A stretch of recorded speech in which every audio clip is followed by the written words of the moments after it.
ವಿದ್ಯಾರ್ಥಿಗಳೇ, ಈ ದಿನ 8ನೇ ತರಗತಿ ಗಣಿತ ವಿಷಯದಲ್ಲಿ ಅಧ್ಯಾಯ 2 ಭಾಗಲಬ್ಧ ಸಂಖ್ಯೆಗಳ ಬಗ್ಗೆ ತಿಳ್ಕೊಳ್ಳೋಣ. ಸೊ ಹಿಂದಿನ ತರಗತಿಯಲ್ಲಿ ನೀವು ಈಗಾಗಲೇ ಬಾಧ್ಯತೆ ನಿಯಮಗಳು, ಸಂಖ್ಯೆಗಳೊಂದಿಗಿನ ಆಟ ಒಂದು ಅಧ್ಯಾಯದಲ್ಲಿ ಬಾಧ್ಯತೆ ನಿಯಮಗಳು, 3ರ ಬಾಧ್ಯತೆ ನಿಯಮ, 9ರ ಬಾಧ್ಯತೆ ನಿಯಮ, 10ರ ಬಾಧ್ಯತೆ ನಿಯಮ, 5ರ ಬಾಧ್ಯತೆ ನಿಯಮ, ಇವುಗಳ ಬಗ್ಗೆ ಎಲ್ಲ ತಿಳ್ಕೊಂಡ್ರೆ. ಸೊ ಅದೇ ರೀತಿ ಅಕ್ಷರಗಳನ್ನು ಕೊಟ್ಟಾಗ ಬೇರೆ ಯಾವುದಾದ್ರೂ ಸಂಕಲನ ಅಥವಾ ಗುಣಾಕಾರದಲ್ಲಿ ಅಕ್ಷರಗಳನ್ನು ಕೊಟ್ಟಾಗ ಆ ಅಕ್ಷರದಲ್ಲಿ ಆ ಸ್ಥಾನದಲ್ಲಿ ಯಾವ ಅಂಕಿಗಳು ಬರ್ತವೆ ಅನ್ನೋದನ್ನು ಸಹ ನೀವು ಕಲ್ತಿದ್ದೀರಿ.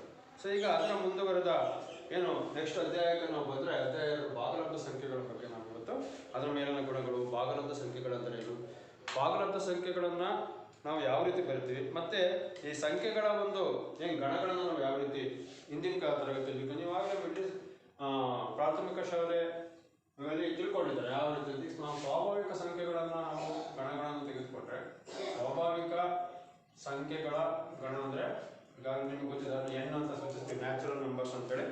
ಸೊ ಅದನ್ನು ನಾವು ಯಾವ ರೀತಿ ಒಂದು ಗಣವನ್ನು ಬರೀಬೋದು, 1ರಿಂದ ಸ್ಟಾರ್ಟ್ ಆಗುತ್ತೆ, 1 2 3 4 5 ಡ್ಯಾಶ್. ಸೊ ಈ ಥರ ಅಂದರೆ ಎಲ್ಲ ಧನ ಸಂಖ್ಯೆಗಳಾಗಿರ್ತವೆ, ಸೊನ್ನೆನೂ ಸಹ ಇರೋದಿಲ್ಲ. ಅದೇ ರೀತಿ ನಾವು ಪೂರ್ಣ ಸಂಖ್ಯೆಗಳಿಗೆ ಬಂದರೆ ಓಲ್ ನಂಬರ್ಸ್ ಅಂತ ಕರೀತಾರೆ, ಪೂರ್ಣ ಸಂಖ್ಯೆಗಳ ಗಣ ಬಂದರೆ ಅದನ್ನು W ಅಂತ ಕರಿತೀವಿ. ಅದಕ್ಕೆ ನಾವು 0 ಸೇರ್ಕೊಳ್ಳುತ್ತೆ, 0 1 2 3 4 5 6 0 1 ಸೇರ್ಕೊಳ್ಳುತ್ತೆ, ಅದು ಧನ ಸಂಖ್ಯೆಗಳಾಗಿರ್ತವೆ. ಅದೇ ರೀತಿ ನಾವು ಪೂರ್ಣಾಂಕಗಳಿಗೆ ಬಂದರೆ ಪೂರ್ಣಾಂಕ ಸಂಖ್ಯೆಗಳ ಗಣ ಅಂದರೆ ಅದನ್ನ ಏನಂತೆ ನಾವು Z ಅಂತ ಕರಿತೀವಿ.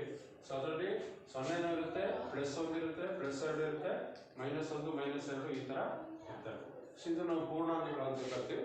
ಅದರಲ್ಲಿ ಧನ ಪೂರ್ಣಾಂಕಗಳು ಅಂದರೆ ಬರೀ ಧನ ಪೂರ್ಣಾಂಕಗಳು ಅಂದರೆ ಪ್ಲಸ್ ಮಾತ್ರ ಇರುತ್ತೆ, ಋಣ ಪೂರ್ಣಾಂಕಗಳು ಅಂದರೆ ಮೈನಸ್ ಮಾತ್ರ ಇರುತ್ತೆ. ಸೊ ಈ ರೀತಿಯಾದಂಥ ಒಂದೆಲ್ಲ ನಿಮ್ಗೆ ಗೊತ್ತಿದೆ. ಅದೇ ರೀತಿ ಭಾಗಲಬ್ಧ ಸಂಖ್ಯೆಗಳ ಗಣ ಅಂತ ಹೇಳಿದ್ರೆ ಸೊ ಎಲ್ಲರೂ ಸಹ ಇರುತ್ತೆ. ಇಲ್ಲಿ ಭಾಗಲಬ್ಧ ಸಂಖ್ಯೆಗಳ ಗಣ ತಿಳ್ಕೊಂಡ್ರೆ ಅದನ್ನು Q ಅಂತ ಹೇಳಿ ಕರೀತಾರೆ. ಸೊ 0 ಅರ್ಧ ಮುಕ್ಕಾಲು ಇದೆಲ್ಲ ಬರುತ್ತೆ, +1 ಇವೆಲ್ಲ ಪ್ಲಸ್ ಇರ್ತವೆ, -ಅರ್ಧ -ಮುಕ್ಕಾಲು, ಸೊ -1.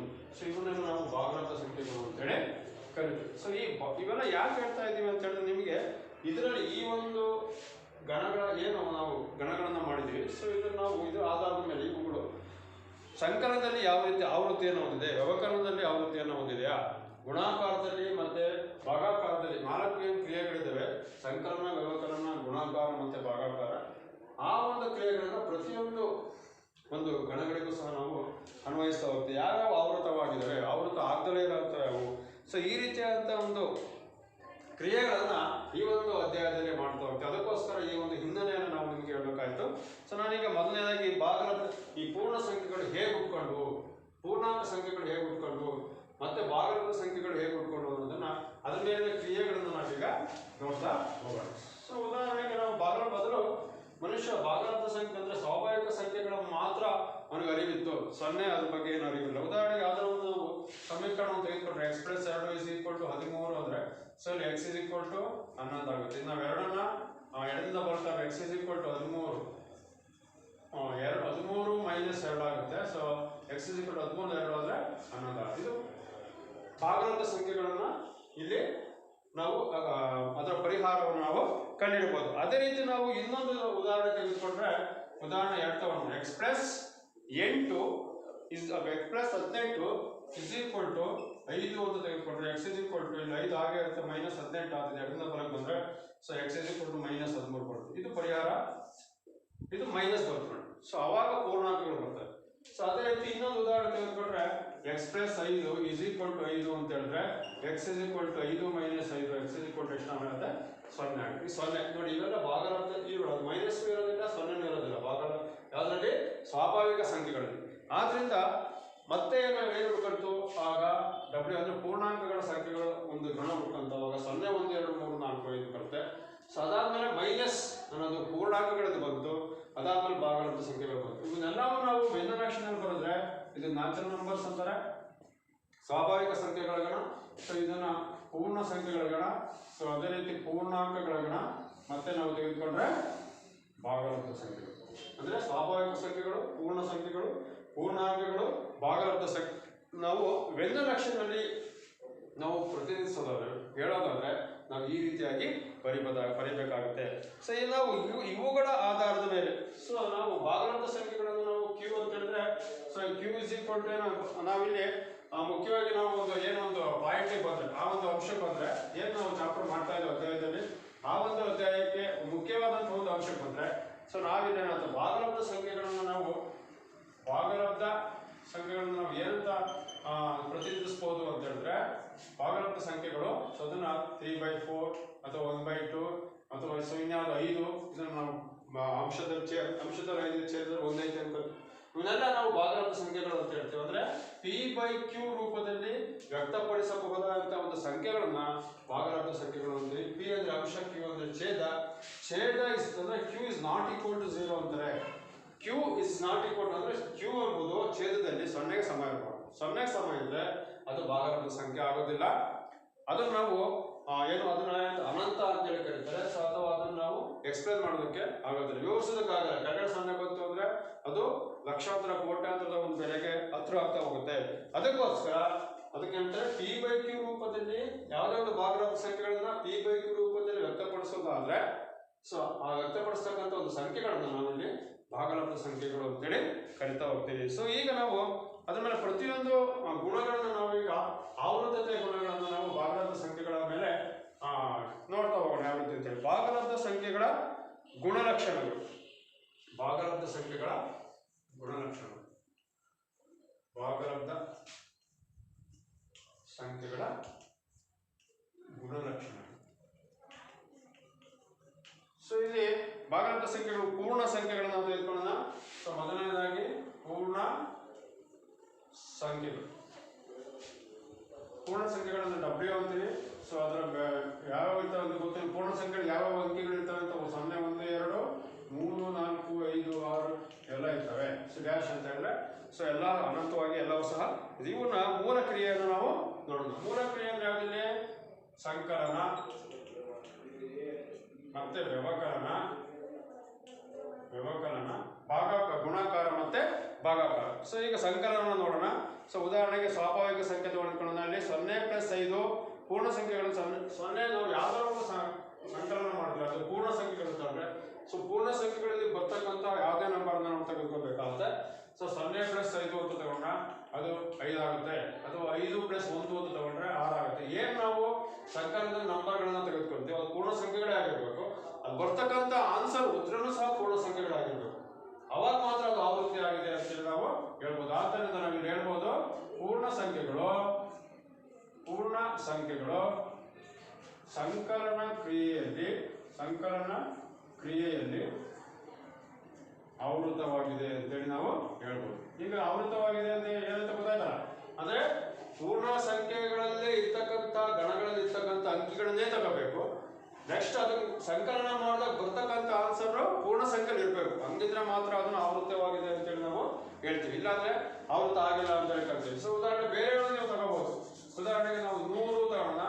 100+10 ತಗೊಂಡ್ರೆ 110. ನೋಡಿ, 100 ಅನ್ನೋದು ಪೂರ್ಣ ಸಂಖ್ಯೆ, 10 ಅನ್ನೋದು ಪೂರ್ಣ ಸಂಖ್ಯೆ. ಸಂಕಲನ ಮಾಡಿದ್ವಿ, ಬಂದಂತ ಆನ್ಸರ್ 110 ಆಗಿರುತ್ತೆ. ಆದ್ರಿಂದ ಪೂರ್ಣ ಸಂಖ್ಯೆಗಳು ಸಂಕಲನ ಕ್ರಿಯೆಯಲ್ಲಿ ಆವೃತವಾಗಿದೆ ಅಂತ ನಾವು ಬರಿಬೇಕಾಗುತ್ತೆ. ಸೊ ಇದು ಒಂದು ಕ್ರಿಯೆ ಆಗುತ್ತೆ. ಸೊ ಅದೇ ರೀತಿ ನಾವು ಇನ್ನು ಬೇರೆ ಯಾವ್ದಾದ್ರು ತಗೋಬಹುದು. ಇನ್ನೊಂದು ಉದಾಹರಣೆಗೆ ನಾವು 12+3 ಅಂತ ತಗೋಬಹುದು. 12+3 ಎಷ್ಟು? 15. ನೋಡಿ, ಇದು ಸಹ ಪೂರ್ಣ ಸಂಖ್ಯೆ, 3 ಸಹ ಪೂರ್ಣ ಸಂಖ್ಯೆ. ಮತ್ತೆ 0 ತಗೋಬಹುದು. 0+10 ಅಂದ್ರೆ 10. ಎರಡೂ ಸಹ ಪೂರ್ಣ ಸಂಖ್ಯೆಗಳು, ಬರ್ತಕ್ಕಂಥ ಆನ್ಸರ್ ಸಹ ಪೂರ್ಣ ಸಂಖ್ಯೆಗಳು. ಆದ್ದರಿಂದ ಪೂರ್ಣ ಸಂಖ್ಯೆಯು ಸಂಕಲನ ಕ್ರಿಯೆಯಲ್ಲಿ ಏನಾರ ಮಾಡಿ ನಾವು ಪೂರ್ಣ ಸಂಖ್ಯೆ ತೆಗೆದುಕೊಂಡು ಸಂಕಲನ ಮಾಡಿದ್ರೆ ಅದನ್ನು ಆವೃತವಾಗಿದೆ ಅಂತ ಹೇಳಿ ನಾವು ಹೇಳ್ಬೇಕಾಗುತ್ತೆ. ಸೊ ಇದೊಂದು ಕ್ರಿಯೆ, ಇದೊಂದು ಗುಣ ಅಷ್ಟೇ. ನೆಕ್ಸ್ಟ್ ವ್ಯವಕಲನಕ್ಕೆ ಬರೋಣ. ಸೊ ಈಗ ವ್ಯವಕಲನಕ್ಕೆ ಬಂದ್ರೆ 100 ಅದೊಂದು ಪೂರ್ಣ ಸಂಖ್ಯೆ, ಮೈನಸ್ ಪ್ಲಸ್ 10 ಅಂತಂದ್ರೆ 110 ಅಂದ್ರೆ 90. ಸೊ ಇದು ಪೂರ್ಣ ಸಂಖ್ಯೆ, ಇದು ವ್ಯವಕಲನ ಆಗುತ್ತೆ ಅಂತ ಅನ್ಕೊಂಡು ಆವೃತವಾಗುತ್ತೆ ಅಂತ ಅನ್ಕೊಂಡು. ಆದ್ರೆ ಇದನ್ನ ನಾವು 10 ಮೈನಸ್ ಒಂದು 80 ಅಂತ ತಗೊಂಡ್ರೆ 80ರಲ್ಲಿ ಈಗ ಪ್ಲಸ್ ಮೈನಸ್ ಕಳೆದ್ರೆ ದೊಡ್ಡ ಅಂಕಿ ಚಿಹ್ನೆ. 80ರಲ್ಲಿ 10 ಅಂದ್ರೆ 70, ದೊಡ್ಡ ಅಂಕಿ ಚಿಹ್ನೆ ಮೈನಸ್. ಸೊ ಈಗ ಮೈನಸ್ ಅನ್ನೋದು -70 ಅನ್ನೋದು ನೋಡಿ ಈ ಗಣದಲ್ಲಿ ಇಲ್ಲ, ಪೂರ್ಣ ಸಂಖ್ಯೆಗಳ ಗಣದಲ್ಲಿ ಇಲ್ಲ. ಆದ್ರಿಂದ ಏನಂತೆ ನಾವು ವ್ಯವಕಲನ ಕ್ರಿಯೆಯು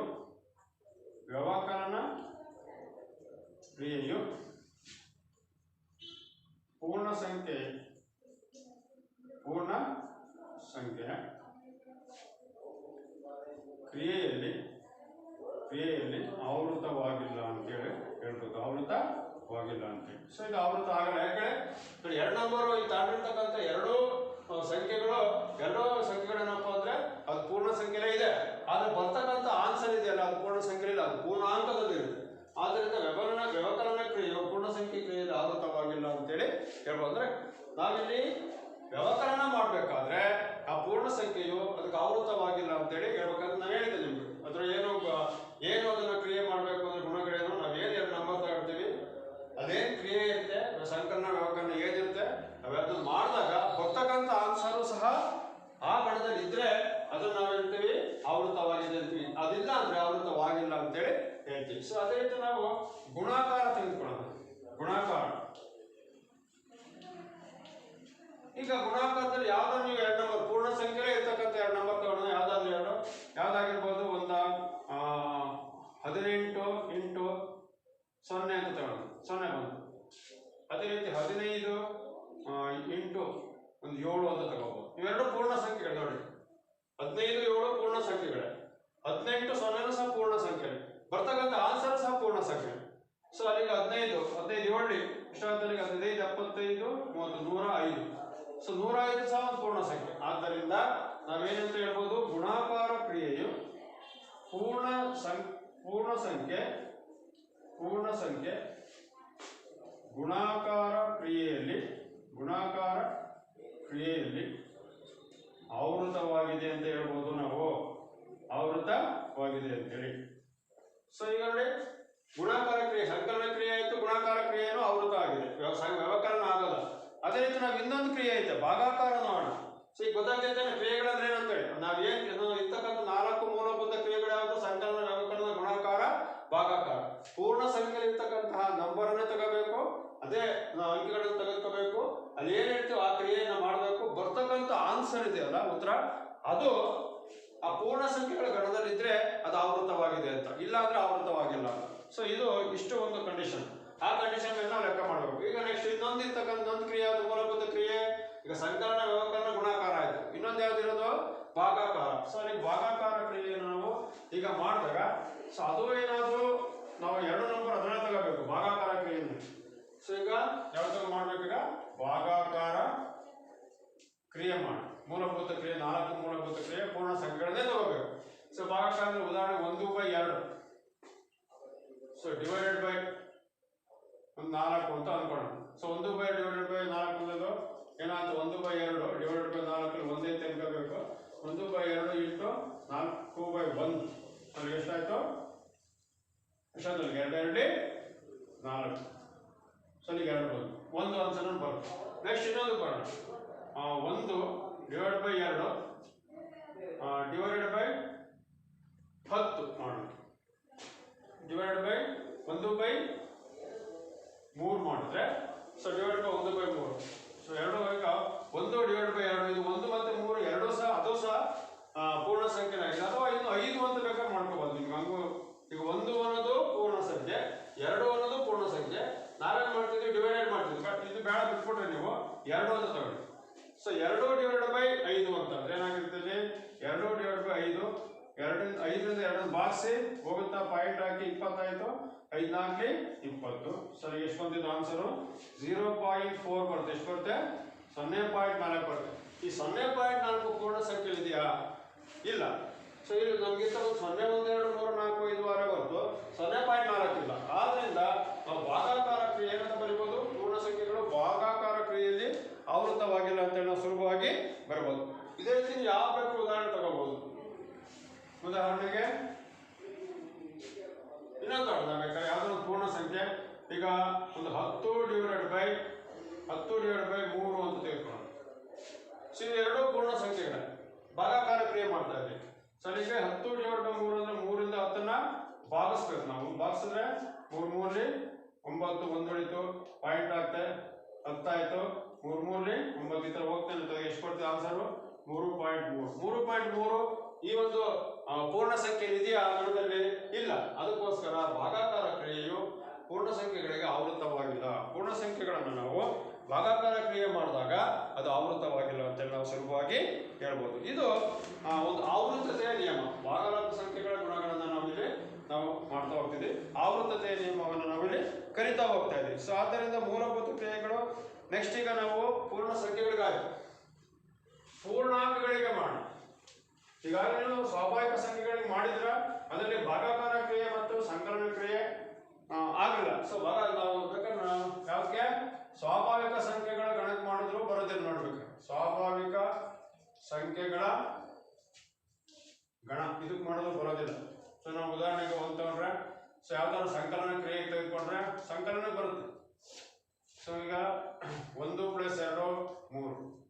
ಸೊ 2 ಸ್ವಾಭಾವಿಕ ಸಂಖ್ಯೆಗಳು. 5 + 7 12.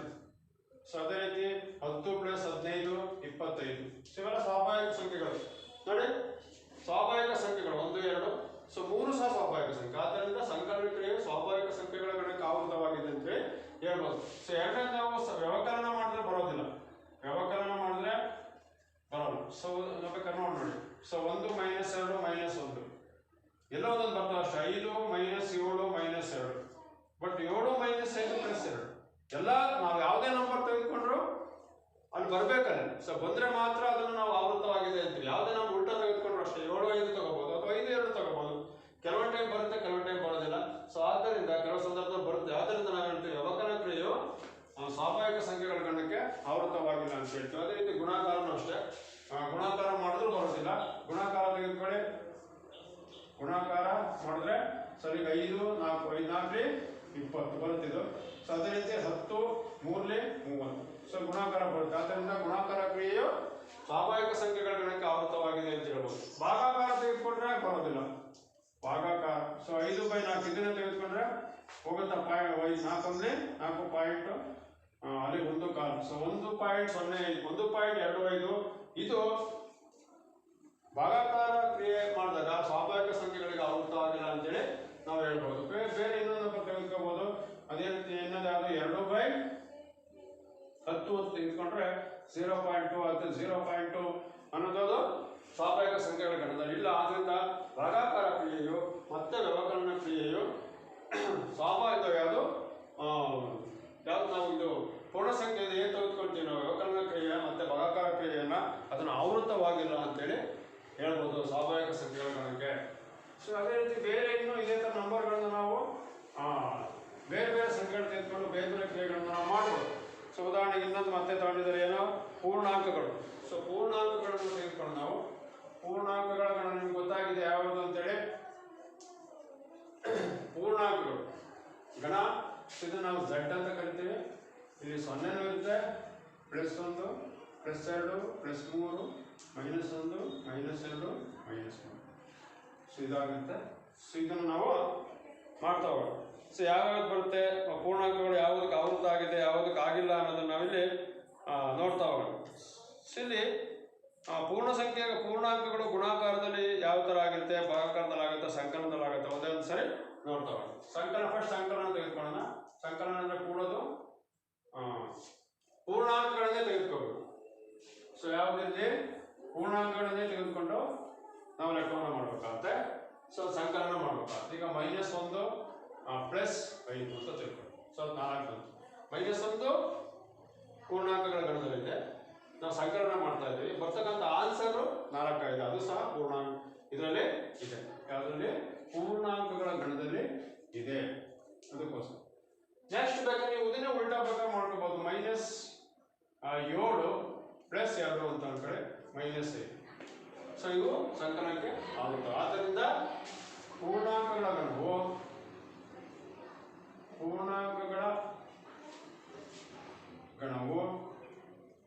ಸಂಕಲನ ಕ್ರಿಯೆಯಲ್ಲಿ ಆವೃತವಾಗಿದೆ ಅಂತ ನಾವು ಸುಲಭವಾಗಿ ಹೇಳ್ಬೋದು. ಆವೃತವಾಗಿದೆ. ಸೊ ಅದೇ ರೀತಿ ನಾವು ನೆಕ್ಸ್ಟ್ ಬಂದ್ರೆ ವ್ಯವಕಲನ ಮಾಡೋಣ. ವ್ಯವಕಲನ ಕಳೆಯೋದು -5 -6 ಎಷ್ಟಾಗ್ತಿದ್ದು -11 ಕಳೀತಾ ಇದೆ. ಮೈನಸ್ ಇಲ್ಲಿ ಇದನ್ನು ಪ್ಲಸ್ ಅಂತ ಅಂದ್ಕೊಂಡ್ರೆ -5 ಈ ಪೂರ್ಣಾಂಕಗಳ ಗಣದಲ್ಲಿದೆ, +6 ಸಹ ಪೂರ್ಣಾಂಕಗಳ ಗಣದಲ್ಲಿದೆ. ಇವೆರಡು ಸಹ ಸುಲಭ ವ್ಯವಕಲನ ಮಾಡಿದ್ರೆ +, -5 -2 ಮೈನಸ್ ಕೊಡಬೇಕು. 5 6 11. ಸೊ ನೋಡಿ ಎಲ್ಲದೂ ಸಹ ಇಲ್ಲಿ ಆ ಒಂದು ಗಣಗಳನ್ನ ಏನು ಉದಾಹರಣೆ ಗಣಗಳನ್ನು ತೆಗೆದುಕೊಂಡು ಸೊ ನಾವು ತೆಗೆದುಕೊಂಡಿರತಕ್ಕಂತಹ ಉದಾಹರಣೆನೂ ಆ ಗಣದಲ್ಲಿರಬೇಕು, ಬರ್ತಕ್ಕಂಥ ಆನ್ಸರು ಸಹ ಉತ್ತರನೂ ಸಹ ಆ ಗಣದಲ್ಲಿದ್ರೆ ಅದನ್ನೇನಿತ್ತು ನಾವು ಪೂರ್ಣಾಂಕಗಳ ಗಣ ಏನಾಗಿದೆ, ಪೂರ್ಣಾಂಕಗಳ ಗಣ ವ್ಯವಕಲನ ಕ್ರಿಯೆಯಲ್ಲಿ ಆವೃತವಾಗಿದೆ ಅಂತೇಳಿ ಹೇಳ್ಬೋದು. ಆವೃತವಾಗಿದೆ ಅಂತೇಳಿ ಸುಲಭವಾಗಿ ಹೇಳ್ಬೋದು ವ್ಯವಕಲನ. ಅದಾದ್ಮೇಲೆ ಬರ್ತಕ್ಕಂಥದ್ದು ಗುಣಾಕಾರ ಕ್ರಿಯೆ ಮಾಡೋಣ ನಾವು.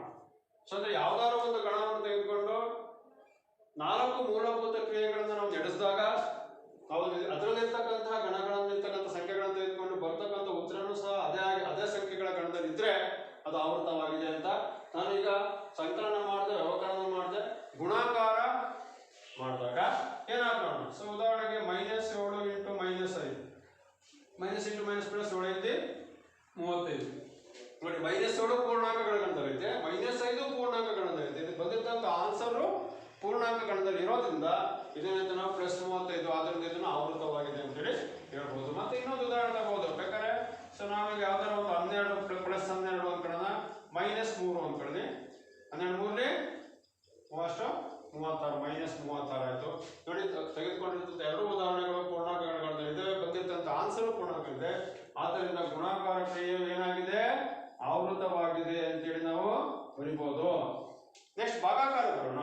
ಸೊ ಭಾಗಾಕಾರ ಕ್ರಿಯೆ ಆವೃತವಾಗಿದೆಯೋ ಇಲ್ವೋ ಅನ್ನೋದು ನಾವೀಗ ಪ್ರಶ್ನೆಯಲ್ಲಿ ಪರೀಕ್ಷೆ ಮಾಡಿಬಿಟ್ಟು ಮಾಡೋಣ. ಸೊ ಭಾಗಾಕಾರ ಕ್ರಿಯೆ ಅಂತ ಹೇಳಿದ್ರೆ ಅಲ್ಲಿರ್ತಕ್ಕಂಥ ಏನು ನಾವು ಏನು ಗಣಗಳನ್ನು ತೆಗೆದುಕೊಂಡು ಅದೇ ಅಂಕಗಳನ್ನು ತೆಗೆದುಕೊಂಡು ಭಾಗಾಕಾರ ಕ್ರಿಯೆ ಮಾಡಿ ಆನ್ಸರ್ ಉತ್ತರ ಏನಿರುತ್ತೆ ಅದು ಅದರಲ್ಲೇ ಇರಬೇಕು. ಸೊ ಭಾಗಾಕಾರ ಕ್ರಿಯೆ ಮಾಡೋಣ ಪೂರ್ಣಾಂಕ ಗಣಕ್ಕೆ. ಸೊ ಉದಾಹರಣೆಗೆ -4 ಇನ್ನೊಂದು -3 ಅನ್ಕೊಂಡು. ಸೊ +3 ಯಾವ್ದಾರ -+, 3ರಿಂದ ನಾವು 4 ಭಾಗಿಸಿದ್ರೆ 3 × 3 1 ಉಳಿತು, ಪಾಯಿಂಟ್ ಆಗ್ತದೆ, 10 ಆಯ್ತು, 3 × 3 = 1.3 ಬಂತು. ಈಗ 3 ಬರ್ತಾ ಹೋಗುತ್ತೆ. ಸೊ ನೋಡಿ, ಈ ಒಂದು ನಂಬರು 2 ನಂಬರ್ ಪೂರ್ಣಾಂಕಗಳಲ್ಲಿದೆ, ಆದ್ರೆ ಬರ್ತಿರ್ತಕ್ಕಂಥ ಆನ್ಸರ್ ಪೂರ್ಣಾಂಕಗಳಲ್ಲಿದ್ದ. ಆದ್ದರಿಂದ ಅದನ್ನ ನಾವು ಆವೃತವಾಗಿಲ್ಲ ಅಂತ ಹೇಳಿ ಕರಿತೀವಿ. ಯಾವುದನ್ನ ಪೂರ್ಣಾಂಕಗಳ ಗಣವು ಭಾಗಾಕಾರ ಕ್ರಿಯೆಯಲ್ಲಿ ಆವೃತವಾಗಿಲ್ಲ.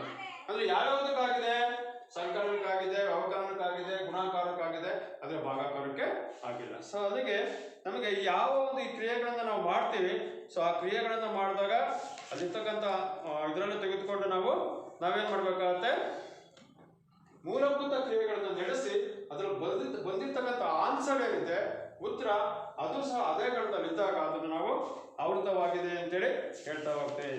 ಸೊ ಅದೇ ರೀತಿ ನಾವು ಭಾಗಲಬ್ಧ ಸಂಖ್ಯೆಗಳ ಕ್ರಿಯೆ ಮಾಡ್ತಾ ಹೋದ್ರೆ ಯಾವುದು ಬರ್ತದೆ ನೋಡಿ, ಭಾಗಲಬ್ಧ ಸಂಖ್ಯೆಗಳ ಗಣ. ಭಾಗಲಬ್ಧ ಸಂಖ್ಯೆಗಳ ಗಣ ನಿಮಗೆ ಈಗಾಗಲೇ ಗೊತ್ತಾಗಿದೆ ಯಾವ್ಯಾವುದು ಅಂತೇಳಿ.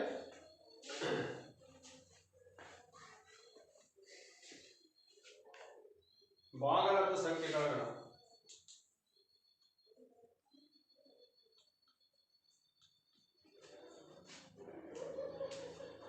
ಒಂದೊಂದೇ ಒಂದು. ಈ ಭಾಗಲಬ್ಧ ಸಂಖ್ಯೆಗಳ ಗಣ ಅಂದ್ರೆ ಅದನ್ನ ಕ್ಯೂ ಅಂತ ಕರೀತಾರೆ. ಅದರಲ್ಲಿ 0 ಇರುತ್ತೆ, ಅರ್ಧ ಇರುತ್ತೆ, ಮುಕ್ಕಾಲು ಇರುತ್ತೆ, +1 ಇರುತ್ತೆ. ಮುಕ್ಕಾಲು ಒಟ್ಟಿನಲ್ಲಿ 0 ಮತ್ತು 1ರ ನಡುವೆ ಹಲವಾರು ಅನಿಯಮಿತ ಭಾಗಲಬ್ಧ ಸಂಖ್ಯೆಗಳು ಇರ್ತವೆ. ಎಷ್ಟು ಬೇಕಾದ್ರೂ ಇರ್ಬೋದು. ಸೊ ಇಲ್ಲಿ -ಅರ್ಧ ಇರ್ಬೋದು, -ಮುಕ್ಕಾಲು, +-1. ಇದು ನಿಮ್ಗೆ ಗೊತ್ತಿರ್ತಕ್ಕಂಥ ಸಂಖ್ಯೆಗಳನ್ನು ಮಾತ್ರ ಕಾಣಿದ್ದೀವಿ. ಈಗ p/q ರೂಪದಲ್ಲಿ ವ್ಯಕ್ತಪಡಿಸಬಹುದಾದಂತಹ ಯಾವುದೇ ಸಂಖ್ಯೆ ಆಗಲಿ ಅದನ್ನು ಭಾಗಲಬ್ಧ ಸಂಖ್ಯೆಗಳು ಅಂತೇಳಿ ಕರಿತೀವಿ. ಸೊ ಮತ್ತೆ ನಾವು 1/4, ಸೊ 1/4 5/4 ಇವೆಲ್ಲ ಆಗ್ಬೋದು. ಸೊ 1/2 ಅಂದ್ರೆ 3/2 ಇವೆಲ್ಲ ಬರ್ತಾ ಹೋಗುತ್ತೆ. ಸೊ ಮತ್ತೆ ಮುಂದಕ್ಕೆ ಬಂದ್ರೆ 5/4 3/2 ಡ್ಯಾಶ್ ಇವೆಲ್ಲ ಬರ್ತವೆ. ಇವೆಲ್ಲ ಭಾಗಲಬ್ಧ ಸಂಖ್ಯೆಗಳು. ಫಸ್ಟ್ ಸಂಕಲನ ಮಾಡೋಣ. ಸಂಕಲನ ಆಗುತ್ತಾ ನೋಡೋಣ. ಭಾಗಲಬ್ಧ ಸಂಖ್ಯೆ ಯಾವ್ದಾರು ಹೇಳ್ತಾವಣ್ಣ, ಅರ್ಧ + ಮುಕ್ಕಾಲು. ಸೊ ಈ ಥರ ತಗೋಣ. 2 4 ಕ್ಲಾಸ್ ಸಹ 4ಕ್ಕೆ ಬರುತ್ತೆ. ಸೊ ಈಗ ಏನಾಗ್ತದೆ, 4ಕ್ಕೆ ಬಂದರೆ 2 ಆಗುತ್ತಿದೆ, +3 5/4. ಸರಿ ಬಂತು. ಇದು 5/4 ನೋಡಿ. ಇವೆರಡು ಭಾಗಲಬ್ಧ ಸಂಖ್ಯೆಗಳು. 5/4 ಒಂದು ಭಾಗಲಬ್ಧ ಸಂಖ್ಯೆ. ಆದ್ದರಿಂದ ಸಂಕಲನವು ಆವೃತವಾಗಿದೆ ಅಂತ ನಾವು ಬರಿಬಹುದು. ಏನಾಗಿದೆ, ಆವೃತವಾಗಿದೆ. ಬರಿಬೋದಲ್ಲ. ಸೊ ಅದಾದ ನಾವು ವ್ಯವಕಲನ ಬರೋಣ.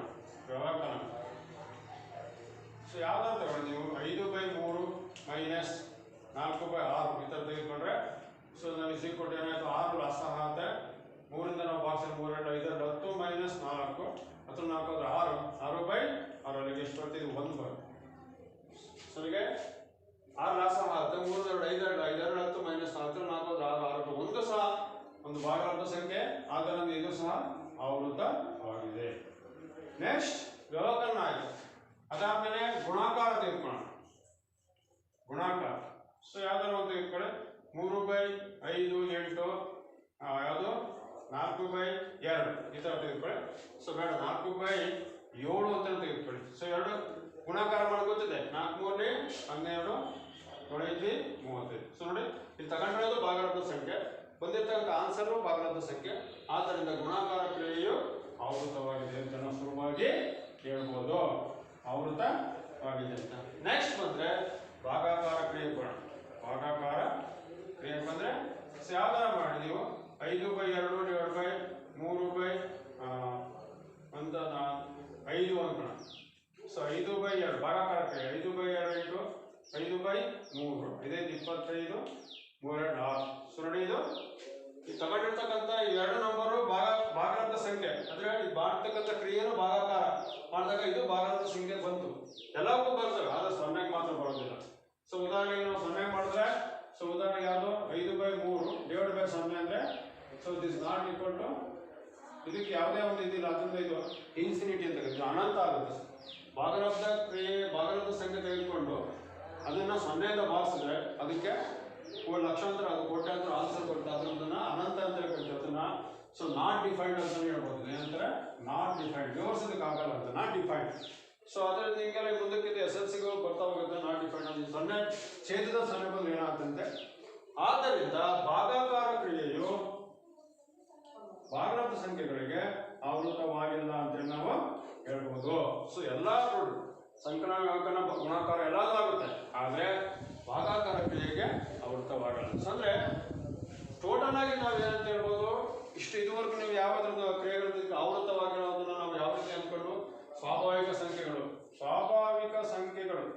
ಗಣ ತೆಗೆದುಕೊಂಡು ಸ್ವಾಭಾವಿಕ ಸಂಖ್ಯೆಗಳ ಗಣ ತೆಗೆದುಕೊಂಡು ಯಾವ್ದಕ್ಕಾಯ್ತಿದ್ವು ಸಂಕಲನ ಮತ್ತೆ ಗುಣಾಕಾರಕ್ಕಾಯ್ತು, ಆದ್ರೆ ವ್ಯವಕಲನ ಮತ್ತೆ ಭಾಗಾಕಾರ ಕ್ರಿಯೆಗೆ ಆವೃತವಾಗಿಲ್ಲ.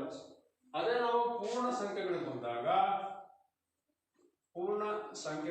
ಗಣ ಬಂದಾಗ ಇದು ಅಷ್ಟೇ ಸಂಕಲನ ಮತ್ತೆ ಗುಣಾಕಾರಕ್ಕಾಯ್ತು, ವ್ಯವಕಲನ ಮತ್ತೆ ಭಾಗಾಕಾರಕ್ಕಾಗಲಿಲ್ಲ. ಮತ್ತೆ ನಾವು ಪೂರ್ಣಾಂಕಗಳಿಗೆ ಬಂದಾಗ ಪೂರ್ಣಾಂಕಗಳ ಸಂಖ್ಯೆಗಳ ಸೊ ಇದು ಎಲ್ಲ ಸಂಕಲನ ವ್ಯವಕಲನ ಗುಣಾಕಾರ ಎಲ್ಲದಕ್ಕೂ ಆಯ್ತು, ಆದ್ರೆ ಭಾಗಾಕಾರ ಕ್ರಿಯೆಗೆ ಆಗಲಿಲ್ಲ. ಸೊ ಆದ್ದರಿಂದ ಪೂರ್ಣಾಂಕಗಳ ಗಣ ಭಾಗಾಕಾರಕ್ಕೆ ಆವೃತವಾಗಲಿಲ್ಲ. ಸೊ ಅದೇ ರೀತಿ ಭಾಗಲಬ್ಧ ಸಂಖ್ಯೆಗಳ ಗಣ ಬಂದು ಭಾಗಲಬ್ಧ ಸಂಖ್ಯೆಗಳ ಗಣ ಬಂದು ಇದು ಸಹ ಭಾಗಲಬ್ಧ ಸಂಖ್ಯೆಗಳ ಗಣದಲ್ಲಿ ಸಂಕಲನ ವ್ಯವಕಲನ ಗುಣಾಕಾರಕ್ಕೆ ಆವೃತ ಆಯಿತು, ಅಂದ್ರೆ ಭಾಗಾಕಾರ ಕ್ರಿಯೆಗೆ ಆವೃತ ಆಗಲಿಲ್ಲ. ಸೊ ಇದರಿಂದ ನಮಗೆ ಎಲ್ಲಾದು ಏನಾಗ್ತಿದೆ ಅಂತ ಹೇಳಿದ್ರೆ ಎಲ್ಲಾದು ನಮಗೆ ಗೊತ್ತಾಗ್ತಿದೆ. ಸೊ ಅದರಿಂದ ನಾವು ಮುಂದಕ್ಕೆ ಇದು ಕೋಷ್ಟಕದಲ್ಲಿ ನಿಮಗೆ ಅಭ್ಯಾಸವನ್ನು ಕೊಟ್ಟಿದ್ರೆ ಆ ಕೋಷ್ಟಕನ ನೀವು ಒಂದೇನು ಭರ್ತಿ ಮಾಡ್ಕೊಂಡು ಮನೆ ಕೆಲಸ ಮಾಡ್ಕೊಳ್ಳಿ. ಸೊ ಇದುವರೆಗೂ ನಿಮ್ಗೆ ಅಲ್ಲಿಗೆ ಗೊತ್ತಾಯ್ತು ಭಾಗಲಬ್ಧ ಸಂಖ್ಯೆಗಳು ಅಂದ್ರೆ ಏನು, ಸ್ವಾಭಾವಿಕ ಸಂಖ್ಯೆಗಳು, ಪೂರ್ಣ ಸಂಖ್ಯೆಗಳು, ಪೂರ್ಣಾಂಕಗಳು ಮತ್ತು ಭಾಗಲಬ್ಧ ಸಂಖ್ಯೆಗಳು ಅವುಗಳ ಮೇಲಿನ ಕ್ರಿಯೆಗಳು ಆವೃತವಾಗಿದೆ ಆವೃತವಾಗಿಲ್ವೋ ಅನ್ನೋದನ್ನು ನಾವು ಈ ಒಂದು ಅಧ್ಯಾಯದಲ್ಲಿ ಕಲ್ತ್ಕೊಂಡ್ವಿ. ಸೊ ಮುಂದಿನ ಒಂದು ಅಧ್ಯಾಯದಲ್ಲಿ ನಾವು ಪರಿವರ್ತನೆ ನಿಯಮ ಅದನ್ನ ಕಲಿಯೋಣ ಚೆನ್ನಾಗಿ. ಅದರಿಂದ ಈ ಒಂದು ಮನೆ ಕೆಲಸವನ್ನು ನೀವು ಮಾಡ್ಕೊಂಬನೆ. ಸೊ ನಾನೊಂದು ಕೋಷ್ಟಕ ಕೊಡ್ತೀನಿ, ಅದರಲ್ಲಿ ಹೌದು ಇಲ್ಲ ಅಂತೇಳಿ ನೀವು ಮಾತ್ರ ಬರೀಬೇಕು. ಖಾಲಿ ಕೋಷ್ಟಕ ಇರುವ ಖಾಲಿ ಕೆಳಗಿನ ಕೋಷ್ಟಕದಲ್ಲಿ ಖಾಲಿ ಇರುವ ಜಾಗ ತುಂಬಿರಿ. ಬುಕ್ಕಲ್ಲಿದೆ ಅಭ್ಯಾಸದಲ್ಲಿ. ಸ್ವಲ್ಪ ಸಂಖ್ಯೆಗಳು ಆವೃತವಾಗಿದೆ, ಹೌದು ಇಲ್ಲ ಅಷ್ಟೇ ಬರೀ ಸಾಕು. ಇಲ್ಲಿ ಸಂಕಲನ ವ್ಯವಕಲನ ಗುಣಾಕಾರ ಭಾಗಾಕಾರ ಇಷ್ಟನ್ನು ಕೊಡ್ತಾರೆ. ಸೊ ಅದು ನೀವು ಹೌದು ಅಷ್ಟು ಮಾತ್ರ ಬರುತ್ತೆ. ಭಾಗಲಬ್ಧ ಸಂಖ್ಯೆಗಳು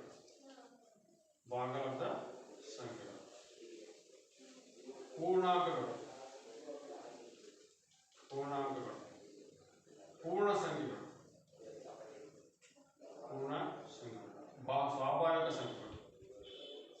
ಸ್ವಾಭಾವಿಕ ಸಂಖ್ಯೆಗಳು